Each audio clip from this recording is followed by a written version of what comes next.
Hello everyone, welcome back to my channel. అందరూ ఎలా ఉన్నారండి? బాగున్నారా? వీడియో అక్కడ స్కిప్ చేయకుండా కంప్లీట్గా చూసేసేయండి. నచ్చినట్టయితే ఒక లైక్ ఇచ్చేసేయండి. మాది నిన్న వెడ్డింగ్ యానివర్సరీ అండి.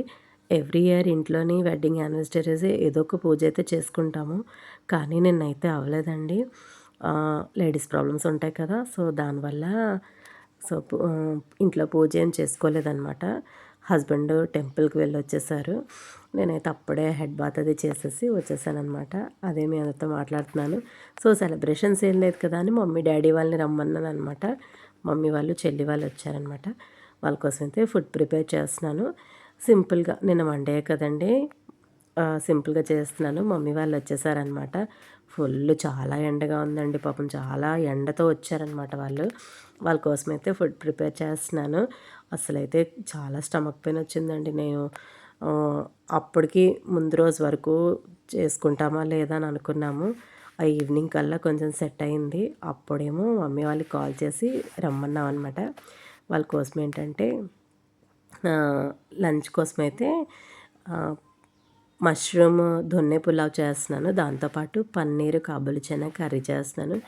ఎక్కువ ఐటమ్స్ ఏమీ చేయలేదండి. చెప్తున్నాను కదా, స్టమక్ పెయిన్ అయితే చాలా ఎక్కువగా ఉంది. మమ్మీ వాళ్ళు వచ్చారు కదా, మొత్తం అంతా హ్యాపీ సెట్ అయిపోయిందనమాట. మా హ్యాపీ వచ్చిందంటే ఇంకా సెట్ అయిపోద్ది. దాంతో చాలా మంచి టైంపాస్. ఇలా కుక్ చేస్తున్నాను, వచ్చేసింది పొట్టిది నా దగ్గరికి.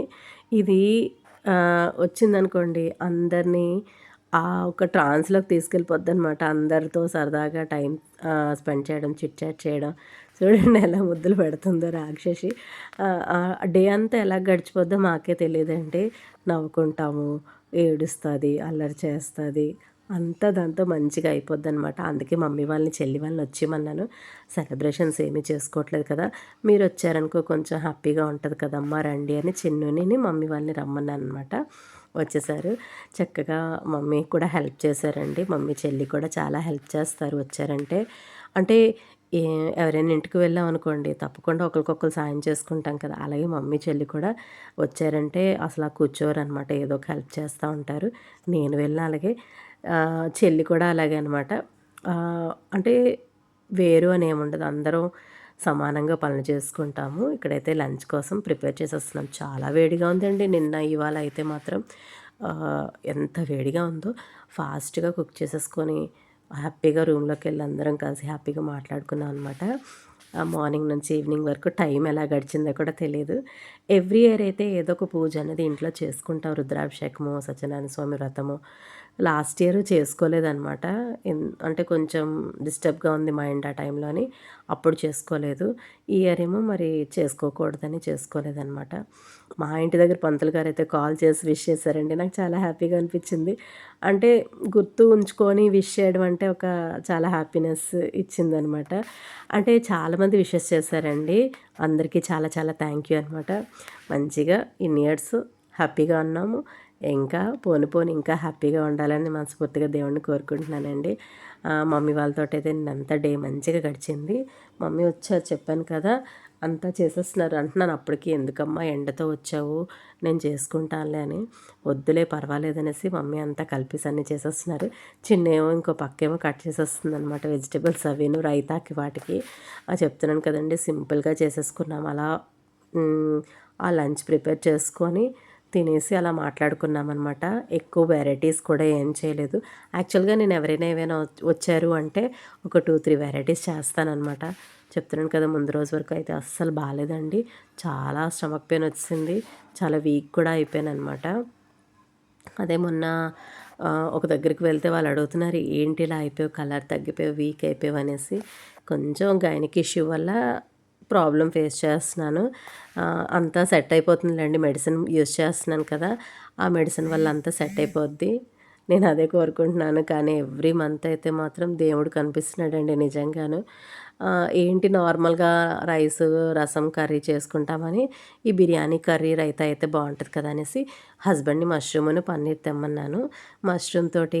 మష్రూమ్ బిర్యానీ రొటీన్గా ఉంటుంది కదా అని మష్రూమ్ దొన్నె పులావ్ చేశాననమాట. బాగుంది. కానీ ఈ మధ్య హెల్త్ సహకరించక ఫుడ్లో టేస్ట్ కూడా చేంజెస్ వచ్చేస్తున్నాయండి. నిన్న అదే 100 సార్లు అడిగాను అనమాట. అమ్మ ఎలా ఉంది, డాడీ ఎలా ఉంది, చిన్ను ఎలా ఉంది, బాగుందా బాగుందా అనేసి. అంటే మనకి హెల్తీగా ఉంటే మైండ్ పీస్ఫుల్గా ఉంటుంది కదండి. కొంచెం హెల్త్ డిస్టర్బ్ అయితే మన మైండ్ కూడా డిస్టర్బ్ అవుతుంది కదా! సో, దానివల్ల మనం ఫోకస్ చేసి చేయలేకపోతున్నాం అనమాట. నేనైతే అలా చేయలేకపోతున్నాను. కానీ నిన్నైతే మంచిగా చెయ్యాలి, బాగా చెయ్యాలి అనేసి కాన్సంట్రేషన్‌గా చేశాను. బావున్నాయి. అన్నీ సక్సెస్ అయ్యాయనమాట. చెప్పాను కదా! ఎక్కువ వెరైటీస్ అయితే ఏం చేయలేదు. హస్బెండ్‌కి బయట నుంచి స్వీట్స్ తెచ్చిమన్నాను. ఈ రెసిపీస్ స్వీట్స్ తోటి అలాగా అడ్జస్ట్ అయిపోయాం. కానీ మమ్మీ, డ్యాడీ కదండీ! ఏం చేసినా వాళ్ళు అడ్జస్ట్ అవుతారు. అంటే పిల్లల కోసం తల్లిదండ్రులు ఖచ్చితంగా అవుతారు కదా! అలాగే మమ్మీ, డ్యాడీ కూడా అలా ఏం కాదు. చిన్ను కూడానండి. వచ్చారు అంటే చాలా హెల్ప్ చేస్తారు. అలా ఉట్టే ఉండరనమాట. చాలా మంచిగా టైం స్పెండ్ చేశాను నిన్నైతే. డే అనేది మా యానివర్సరీ అనేది మమ్మీ, డ్యాడీ, చెల్లి వాళ్ళతోటి హ్యాపీగా టైం స్పెండ్ చేసాం. ఈలోపు ఏంటంటే గాయత్రి గిఫ్ట్ తీసుకొచ్చిందండి. చాలా హ్యాపీగా ఫీల్ అయ్యానండి. మా పెళ్ళి టైం ఫోటో అన్నది తను చక్కగా ఫ్రేమ్ చేయించి మేము చేయించుకోలేకపోయాము. కానీ థ్యాంక్ యూ గాయత్రి. మంచిగా ఫోటో ఫ్రేమ్ చేయించావు. మేము బెడ్రూమ్‌లో పెట్టుకుంటాను ఖచ్చితంగాను. నాకెంత నచ్చిందో చూసారా నా ఫేస్‌లో ఎక్సైట్‌మెంట్ అన్నది. తర్వాత వెంటనే మా పొట్టిది కూడానండి ఎవ్రీ ఇయర్ నాకు గిఫ్ట్ ఇస్తదండి పొట్టి పిల్ల. ఏదో ఒకటి దాంతో చక్కగా ముందు రోజు అంతా కష్టపడి ప్రిపేర్ చేసేసి అది ఎంత చేసిందో తెలుసా అండి నిజంగా దాని క్రియేటివిటీకి మెచ్చుకోవాలి. చక్కగా అది ఎలా ఓపెన్ చేయాలి, ఫ్లిప్ చేయాలి అనేసి మంచిగా చెప్తుంది. ఏదైనా సరే ఎంత హ్యాపీగా అనిపిస్తది కదండీ! వాళ్ళిచ్చే గిఫ్ట్, వాళ్ళు చూపించే ప్రేమంతాను. మమ్మీ, డ్యాడీ కూడా తీసుకొచ్చారనమాట. హస్బెండ్‌కేమో డ్రెస్ తీసుకొచ్చారు. నాకు dress mummy, daddy thank you. Gayatri thank you so much. Happy Potti thank you రా. మీ అందరూ మా డేని చాలా మంచిగా చేశారనమాట. నాకెంతో మంచిగా అనిపించింది. పెద్దగా రెడీ కూడా అవ్వలేదండి. మా పొట్టిదైతే ఈవినింగ్ మా చిన్ను ముందెళ్ళిపోయింది. తర్వాత దాన్ని మేము తీసుకెళ్తున్నాము ఇంట్లో డ్రాప్ చేయడానికి. చూసారా అది నాతో నేనెంత యాక్టివ్‌గా ఉంటానో అది కూడా అంత యాక్టివ్‌గా ఉంటదండి పొట్టి పిల్ల. చూసారా? దానికి అంటే మా హస్బెండ్ బేబీ అని పిలుస్తదనమాట. హస్బెండ్‌ని బండెక్కడం అంటే చాలా ఇష్టం దానికి. వెనకాతల మమ్మీ, డ్యాడీ వస్తున్నారనమాట. దాన్ని డ్రాప్ చేసి మాకు బయట కొంచెం పనుంటే చూసుకొని వచ్చేసామనమాట. మా యానివర్సరీ అయితే ఇలా చేసుకున్నామండి ఈ ఇయర్. నెక్స్ట్ ఇయర్ ఇంకా మంచిగా చేసుకోవాలని దేవుడిని కోరుకుంటున్నాను. ఇక్కడితోనైతే నా వీడియోని ఎండ్ చేస్తున్నా. మరో మంచి వ్లాగ్‌తో మీ ముందుంటాను. నా ఛానల్ కొత్తగా చూస్తే ఇంతవరకు మీరు సబ్స్క్రైబ్ చేయకపోతే వెంటనే సబ్స్క్రైబ్ చేసుకొని పక్కనే బెల్ ఐకాన్ ప్రెస్ చేస్తారండి. నేను పెట్టే వీడియోస్ అన్నీ మీకు నోటిఫికేషన్‌గా వస్తాయి. Bye friends. Thank you for watching.